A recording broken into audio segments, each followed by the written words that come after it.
Art and architecture objectives. After reading this unit, you will be able to familiarize yourself with important trends of art and architectural activities between 200 BC to 300 AD. Learn about the techniques and styles adopted in the fields of architecture and sculpture. Distinguish between the major characteristics and the forms of Gandhar and Mathura and Amravati schools of art. Learn about the impacts of religious and social conditions on art and architecture of the period. Introduction. In some of the early units, that is number 3, 10, 11, we have seen how the artistic forms had started emerging and to what extent they reflected the culture of a period. Works of art which were related to the work processes of daily life and were not exclusively produced for a privileged group of society were many. They are found in the forms of rock paintings, terracotta, figurines, toys, etc. Gradually, works of art manufactured by specialist craftsmen came to be produced for exclusive purposes. The modern period witnessed production of splendid specimens of art by the state. With the emergence of social groups who could extend substantial patronage for production of specimens of art, new trends in art activities came about. In the postmodern period, patronage by different social groups was the main reason behind the phenomenon that art activities became so widespread all over India and beyond. It was no longer high art exclusively patronized by the state. There was also, from the modern period onward, a shift toward using non-perishable material, that is, stone, as a medium of creative expression. There was also constant interaction in this period with those art forms that flourished beyond the frontiers of the Indian subcontinent. There emerged various schools of art. In this unit, we shall discuss the main characteristics of the Gandhar and Mathura art forms along with those of Sarnath and Amravati.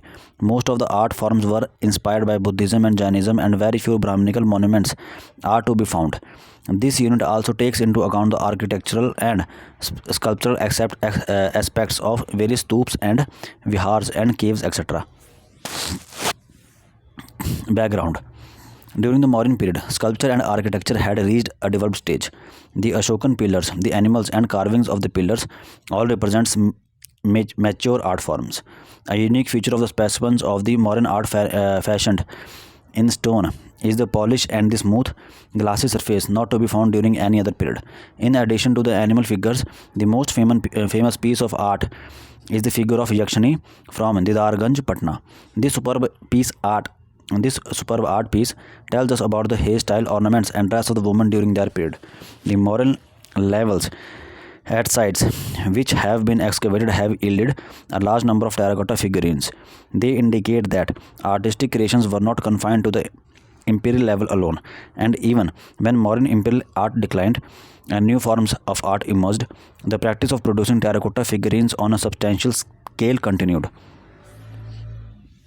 In the field of architecture, we get information about Chandragupta's wooden palace from Megasthenes. Excavations at Patliputra have revealed wooden walls and columns. We also have references about the construction of stupas during the modern period from the accounts of Fahian, Huinsang, and in Buddhist literature. Sanchi, Sarnath, Takshila, and Bharat have some of the religious centers in which stupas may have been originally built in the modern period, and additions were made to them in the later period. In the period between 200 BC to 300 AD, certain general characteristics of art may be highlighted. Art activities in this period were mostly related to religions practiced in this period and symbols and units associated with them. The Buddha image, which began to be sculpted in this period, was a departure from early representations of him in the form of Bodhi tree, stup, footprints, etc. Making of images for worship became common among other religions as well. The construction of stup, chaityas, and viharas became popular. The art forms and all of their symbolic representations were not exclusive to any particular religion. For example, the Bharat and Sanchi stup not only depict scenes from the life of the Buddha, but also the relief of the Yakshas, Yakshanis, Nagas, and other popular deities. Similarly, we find that the artists, in order to decorate the stup, carved many scenes which they observed in nature along with the religious ideas. In fact, these are examples of secular art forms. Because of regular interactions with other cultures in this period, we also find elements of non-Indian art in the artistic creation of this period. This is particularly true of the Gandhar region, which produced art typical to the region in which many different elements came to be assimilated. Let us now examine in some detail the various aspects of art and architecture of this period. Architecture. The architecture of this period can be broadly divided into two categories: residential structures and religious monuments. Under the first category, that is residential structures, we have very few surviving monuments since in the initial phase they were built of perishable materials like wood. However, a number of monuments have survived on unearthed though through excavations, which came under the second category, that is religious monuments. Residential architecture. In block number 4 of unit number 15, we have already discussed the pattern of the city life on the basis of both literary and archaeological sources. We get similar kind of information for this period also. For example, the Minid Panha describes a city with moats, ramparts, gatehouses, towers, well laid out streets, markets, parks, lakes, and temples. There are references to buildings of several stories with wagon vaulted roofs and verandas, mostly constructed of wood. This description to an extent is corroborated by archaeological sources. However, in the countryside, not much change is noticed in architectural style or types of hutments. Temples and towns. For this period, we have very insufficient data on temple structures from excavations. The earliest known temples for this period are the temple at Jandial, Takshila, the Shankarshan temple at Nagari in Rajasthan, the temple at Besnagar, Madhya Pradesh, and Apsidal temple at Nagarjuna Konda, Andhra Pradesh. We know from Fahayan's account, written several centuries later, on the existence of tower at Purushapura, that is Peshawar. It was a grand structure with 13 stories surmounted by an iron column with imposing umbrellas. The construction of this tower is attributed to Kanishk I. In fact, the construction of temples in which deities were enshrined for worship became common only at the later date, and the Buddhist stupas and other structures were the common forms of religious architecture in this period. Stup.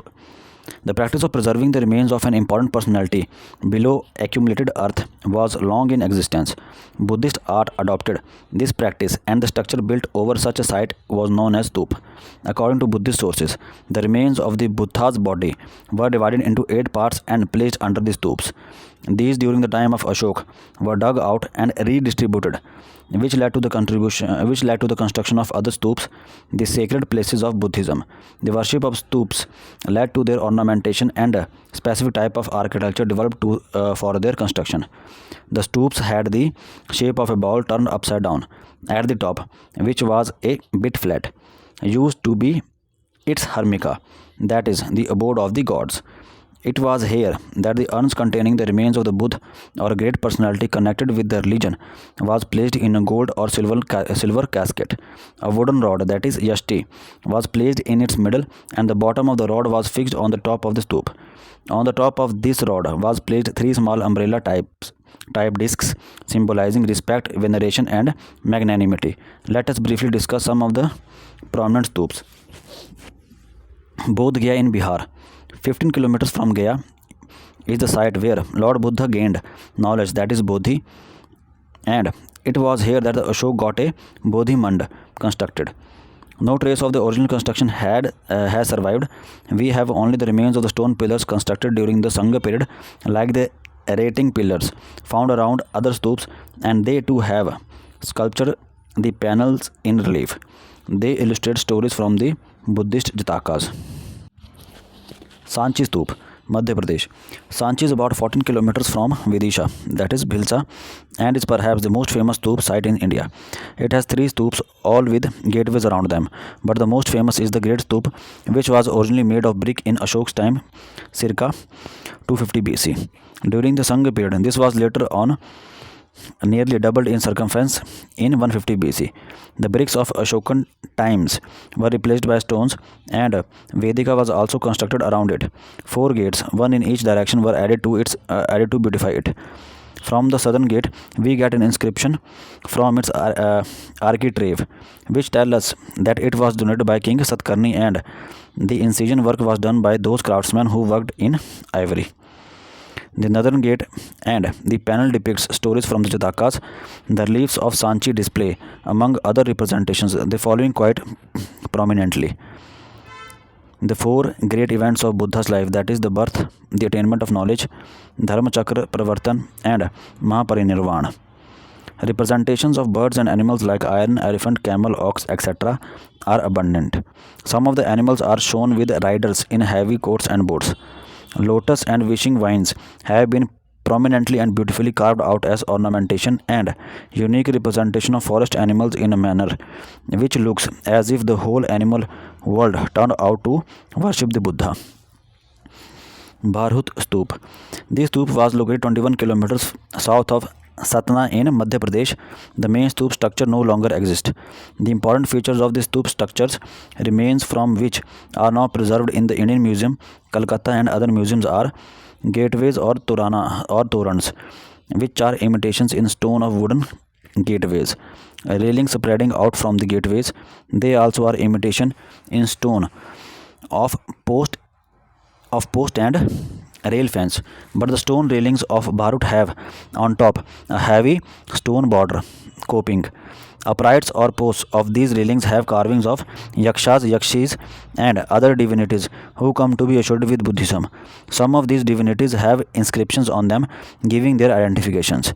There are, as in other stoop railings, representations of Buddhist themes like Jataka stories in combination with various natural elements. Amravati. Located 46 kilometers from Guntur, the stoop was built with white marble. Though the stoop itself has completely disappeared, its sculptured panels have been preserved in Madras and British museums. The stoop was primarily built with the help of the city chief and the donations from the public. This magnificent stoop was 42 meters in diameter and its height was about 29 meters. It contained a circular prayer path which was 10 meters high and was made of stone. Vedika pillars had beautiful carvings of garland gods and Bodhi tree, stoop, Dharma Chakra, and the events from the life of Lord Buddha and stories from the Jatakas. The entrance gate, that is Toran, of the stoop depicts four lions on the Vedika. Lotuses have also been carved over the pillars. A number of images have also been found from the Amravati stoop. In the early stage, Buddha was represented only through symbols, but from the 1st century AD, some Buddha images began to be found along with their symbols. Nagarjuna Konda. The Nagarjuna Konda stoop was built in a style different from that of North India. Here, two circular walls, one at the hub and the other at the outer end, were joined by spoke-like walls, and the intervening space was filled with mud or small stones or pieces of bricks. The diameter of this tube was 30 meters and the height was 18 meters. The outer casing of the drum consisted of richly carved marble slabs. The hemispherical top of the drum was decorated with lime and mortar work. The four rectangular projections, one at each cardinal point, supported a row of 5 freestanding pillars. The importance of this stoop is because of the beautiful panels which illustrate episodes from the life of the Buddha. The most important scenes are gods praying to Bodhisattva to take birth on the earth, Buddha's entry into womb in the form of a white elephant, birth of the Buddha under a flowering teak tree, etc. and Takshila. Excavations at Takshila and nearby places have exposed a number of stoops. Sir John Marshall excavated the Chira top stoop at Takshila. The casing of the drum in this stoop was of stone, ornamentally decorated with images of bodhisattvas. In 1908, excavations revealed the existence of a stoop at Shah Ji Ki Dheri near Peshawar. This stoop was erected by Kanishk and is referred to in the accounts of Hayyan. The sculptures and other objects of art are products of Gandhara style. A stoop built in the Saitha Parthian style was found at Jandial. Nearby was found a small silver casket enclosing one of gold with the relic bone inside. Similarly, a number of stoops have been found in many parts of the economy of the country. For example, 2 stoops were found in Mathura. In fact, this was a period when stoop architecture developed into particular styles, and the presence of similar features in stoop of various regions suggests the mobility of and interaction between artisans who built the stoops and beautiful works of art associated with the stupa. तो ये होता है circular स्तूप. ठीक है, सांची में है। ठीक है, तो छत्र सबसे ऊपर, नीचे उसके हर्मिका, उसके नीचे अंड, फिर प्रदक्षिणा पथ, ठीक है, सर्कमएम्बुलेटरी पाथ, और ये रेलिंग से चारों तरफ, और ये तोरण आगे। ठीक है, ये जो लंबे लंबे खड़े हैं ना, ये तोरण आगे डंडे जैसे, ये दिख रहा है, राइट साइड में तोरण दिख रहा है।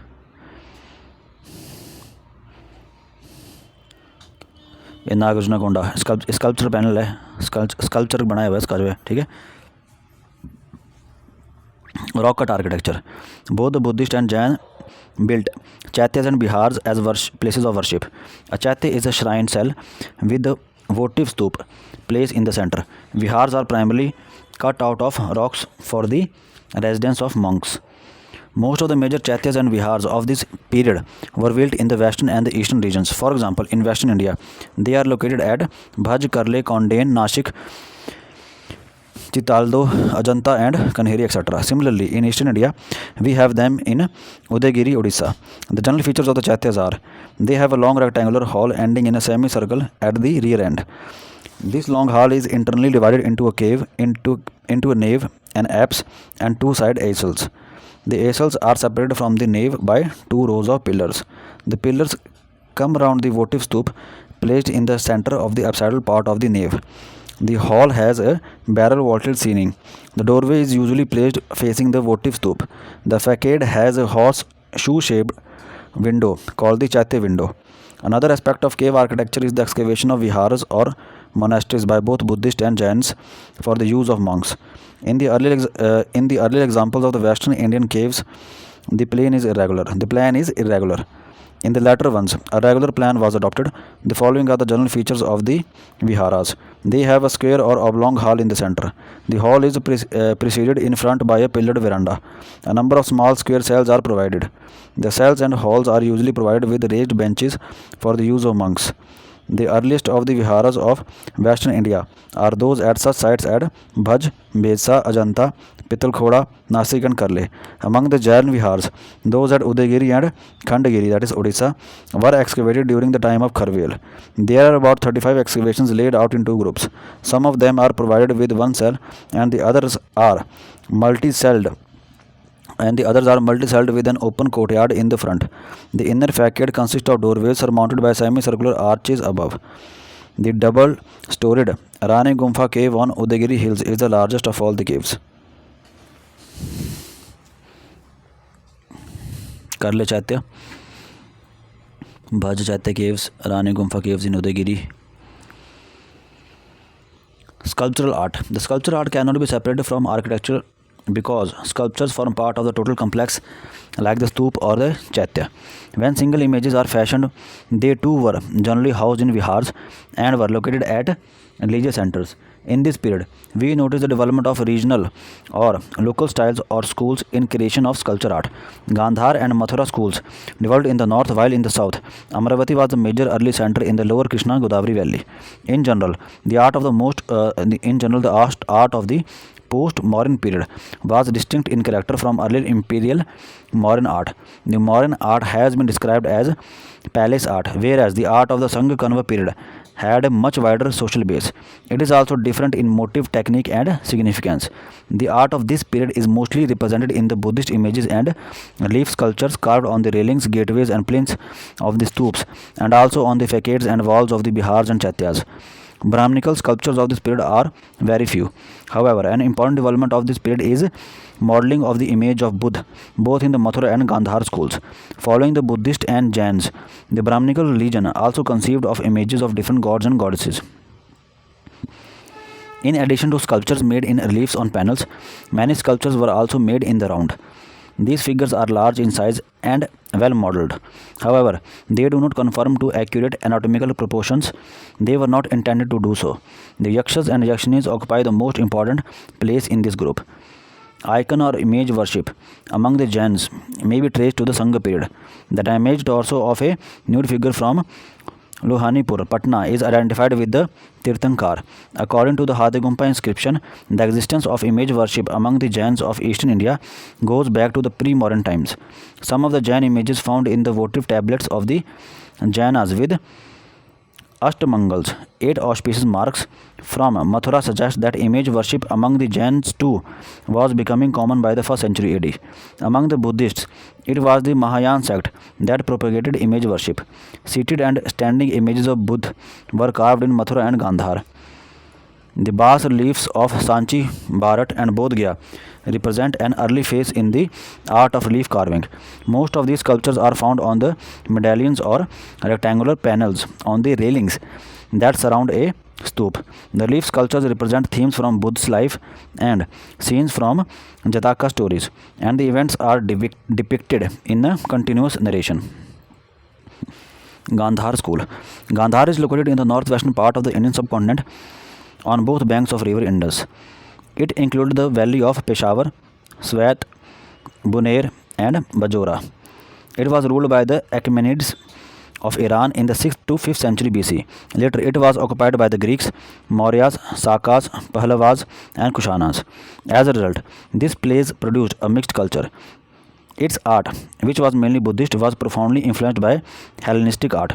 For example, the depiction of transparent garment draped in Greco-Roman fashion and very curly hair in Buddha idols. But at the same time, we must remember that the chief patrons of Gandhar art were the Sakas and the Kushanas. The main centers from where the art pieces of Gandhar school have been found are Jalalabad, Hadda, Bamaran, Begram, and Takshila. Gandhara art can be divided into two schools, early and later.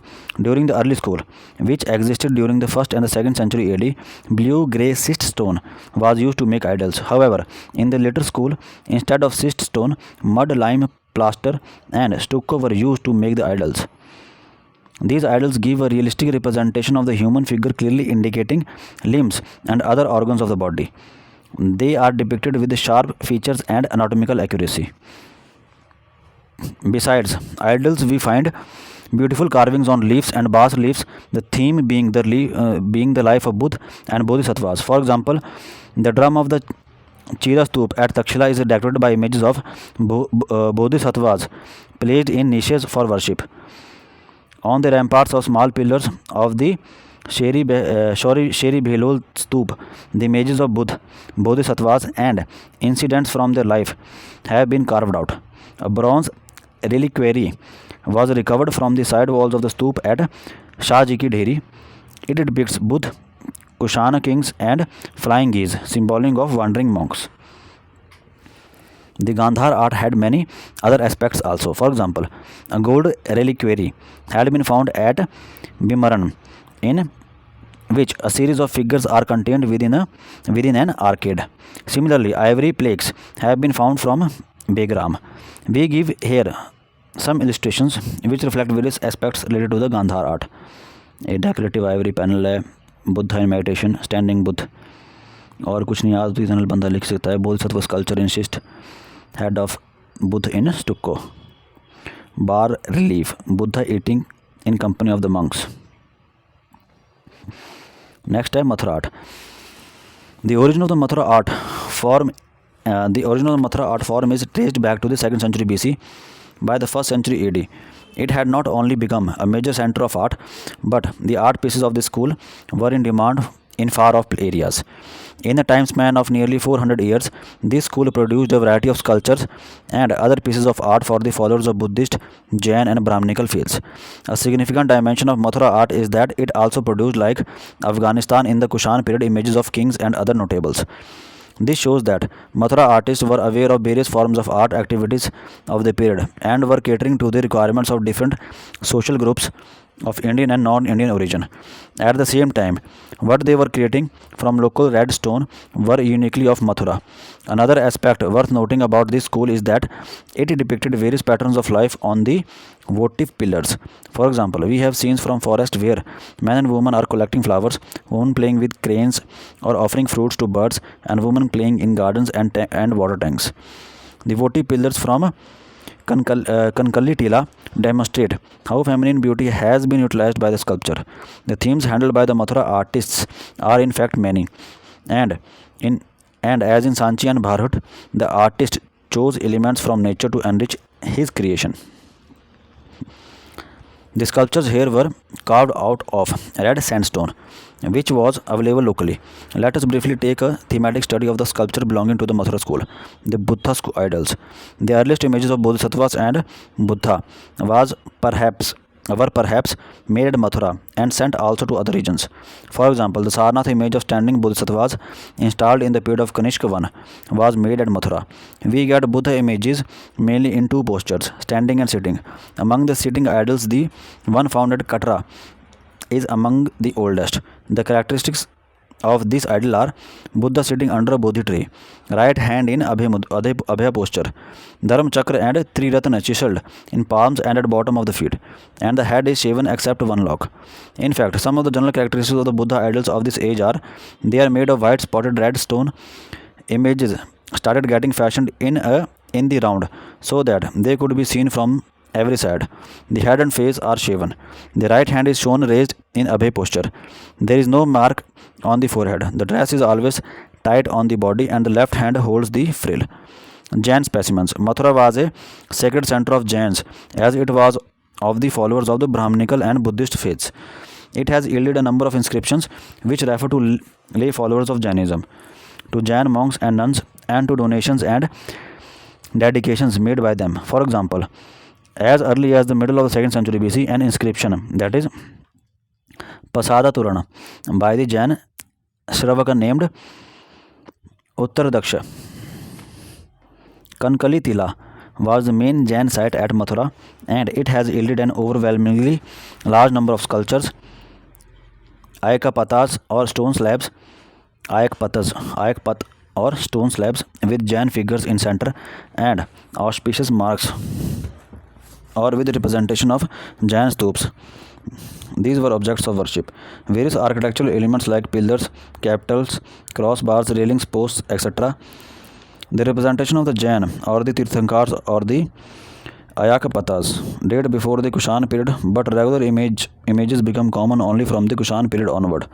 Of them, Parsavnath is recognizable from his canopy of snakehoods, and Rishabhnath from rocks of hair falling on his shoulders, but other Tirthankar images are not so easily identified. Brahminical images. Quite a few Brahminical images have been found in Mathura. The earliest representations are of Shiv, Lakshmi, Surya, and Shankarshana or Balram. During the Kushan period, Kartikeya, Vishnu, Sravasti, Kuber, and certain other gods, including Nag images, were represented in sculpture. Some of iconographical features or features which characterize each deity are present in images of this period. For example, Shiv, though he is represented in the Ling form, began to be carved in the form of Chaturmukh Ling. This refers to Ling with 4 human faces of the Shiv on all 4 sides. The Surya in the Kushan age is shown riding a chariot driven by 2 horses. He wears a heavy coat, a dress in the lower half of the body resembling a salwar, boots, a sword in one hand and a lotus in the other. Balram has a heavy turban on his head.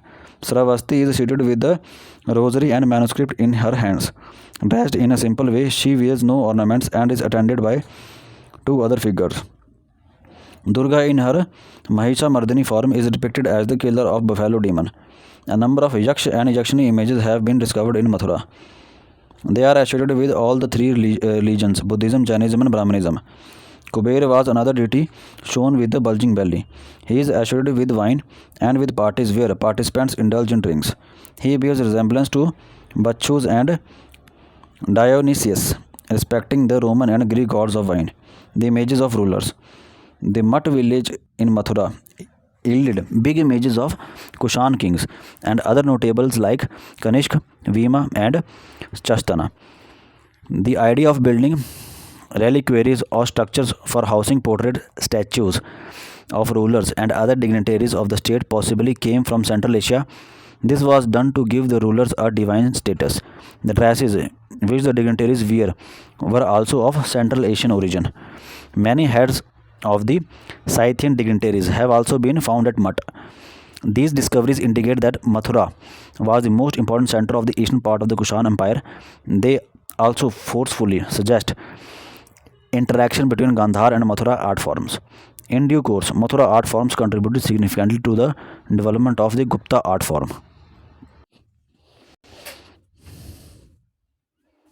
Head of Tirthankar, woman doing her hair. Okay. Sculptured depiction of his Dhaka story. Surya, Kuber with his disciples. Statue of Kanishka and Chaturmukh Suraling. Chaturmukh Suraling है. Amravati art. In the eastern Deccan, in the lower valleys of Krishna and Godavari developed the Amravati school of art during this period. This was patronized by Satvahana rulers and later by Ikshvaku rulers, by other political dignitaries and families, by officials, merchants, etc. Inspired by Buddhist themes, the main centers of this art were Nagarjuna Konda, Amravati, Goli, Ghantashala, Jagyapeta, etc. The most productive and prosperous phase of this art has been dated to 150 BC to 350 AD. The sculpture forms again come to us from the railings, plains, and other parts of several stupas. The reliefs represent the traditional native art, taking themes from the Buddha's life and from Jataka stories. For example, on a relief medallion at Amravati is depicted the story of the taming of an elephant by the Buddha and the commotion preceding it. The whole depiction of the story has been done by the sculptor in a natural way. An infuriated elephant approaching the Buddha on the street. Men and women are frightened. Men throw up their hands and women cling to men. Buddha moves towards the elephant in a spirit of adoration and humility. The elephant kneels down in submission, and the entire episode is being watched by women and men from balcony and windows. The entire story has been depicted in relief on a medallion by the sculptor. The general features of Amravati art are: the figures are carved out of white marble. They are well modeled with long legs and slender frames. Physical beauty and sensual expressions command this art. Though nature is depicted, the central characters are human beings, and kings, princes, and palaces figure prominently in sculpture representations. Amravati art shows a distinct evolution towards maturity of style in a period of 500 years. For example, the earliest examples which we get from Jagyapeta date back to 150 BC. In these, the figures are isolated units and are not interrelated in one composition. However, one can see here the beginning of that tall and slender human frame, which is so characteristic an ethnic form in the narrative reliefs of the Krishna Valley and later of Pallava sculpture. In later narrative reliefs, the figures are well shaped and interrelated. In thematic treatment, there is a striking similarity in certain cases with Mathura. For example, a relief panel at Amravati which shows a group of 6 bathing women with water pots is very close to such depictions of Mathura. The way we have the representation of Kushan kings from Mathura in the form of statues, we find the kings and princes as themes represented in Amravati sculpture also. However, at Amravati, they are not individual statues but are arts of a narrative. For example, the story of the king Udayan. Story of the king Udayan and his queen is depicted on relief. A relief medallion depicts a court scene where the king is receiving presents, and in a relief panel is depicted a scene showing a king on march with elephants, horse riders, and footmen. In fact, the Amravati school, under its Satvahana patrons and master craftsmen, produced some of the finest art pieces in ancient India.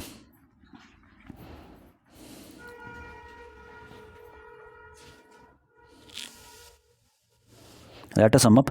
We have seen that during this period, both architecture and sculpture reached a high level of maturity, and artists produced requisite pieces of art. Unfortunately, we do not have any information about these master craftsmen. What we have is their art, but not their names. However, we do get the names of donors in certain cases. They show that the artisans were no more dependent on royal patronage only, because many merchants, devotees, and other categories of people also patronized them. There was gradual development of art forms and thematic representation. For example, the earlier creative expressions like rock paintings, terracotta figurines, etc., developed into mature sculptural forms.